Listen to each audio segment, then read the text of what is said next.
আসসালামু আলাইকুম, hello everyone, সবাই কেমন আছেন? আজকে নতুন আরেকটি ব্লগে আপনাদেরকে স্বাগতম।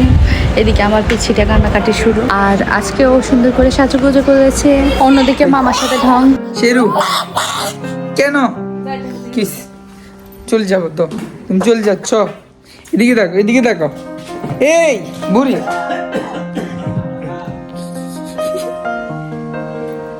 মাশাল্লাহ, আমার মেয়েটার আবার একটু রাগ বেশি, ওর বাবার মতো হয়েছে মনে হয়। যাই হোক, লেট ইট গো। তো ওকে এখানে আমি রেডি করিয়ে সুন্দরভাবে জুতা পরানোর চেষ্টা করছিলাম, কিন্তু ও কোনোভাবেই জুতা পরবে না, এখানে বসে দুষ্টুমি করবে। আর ও ছোট মামার কাছেই যাবে, এখানে বসে কান্নাকাটি করছিল। ও ছোট মামা কেন ওকে কোলে নিচ্ছিল না, জন্য অনেক বেশি ডেসপারেট হয়ে গেছিল। ওর মামার কাছেই যাবে, যখন মামা ডেকেছে তখন খুশিতে দৌড় দিয়েছে। আর মামার আঙ্গুল ধরে টানাটানি করছে, ওকে বাইরে নিয়ে যেতে হবে, কারণ ও তো বুঝে গেছে ও রেডি হয়ে গেছে, এখন ওর বাইরে যাওয়ারই সময়। আমরা দেখতে দেখতে চলে এসেছিলাম বাস স্ট্যান্ডের হাসপাতাল মোড় থেকে। এবার যাচ্ছি, এই তো সামনে হসপিটাল দেখতে পাচ্ছেন, আর এর অপোজিটে আমাদের হচ্ছে স্টার লাইন কাউন্টারের সামনে আমরা দাঁড়িয়ে আছি বাসের জন্য। আর বাস আসতে একটু লেট হচ্ছিল, এই জন্য এরা মামা ভাগ্নি মিলে টুক করে ঢুকে গেল। এখানে একটা পাখির দোকান ছিল, বিভিন্ন রকমের এনিমেলস, তো ওরা এগুলো দেখছিল আর এনজয় করছিল।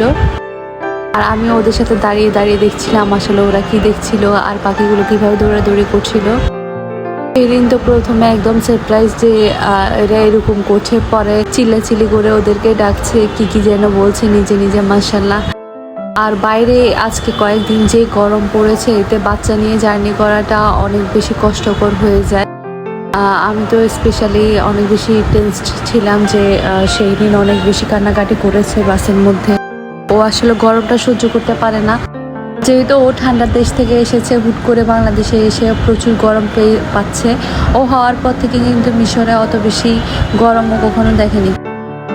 তো আমরা চলে আসলাম, আর এখানে ওর ভাইয়ারা ওর জন্য একটা ওয়েলকাম কেক এনেছিল।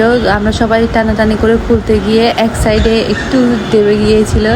যা হোক, ভালোবাসাটাই হচ্ছে আসল। কেকের শেপ ঠিক থাকুক বা না থাকুক, এটাই হচ্ছে কথা। কেকটা অনেক টেস্টি ছিল, কেকটা টেস্টি ছিল। আর পাশাপাশি ভাইয়ারা ওর জন্য অনেকগুলো বেলুন এনেছিল।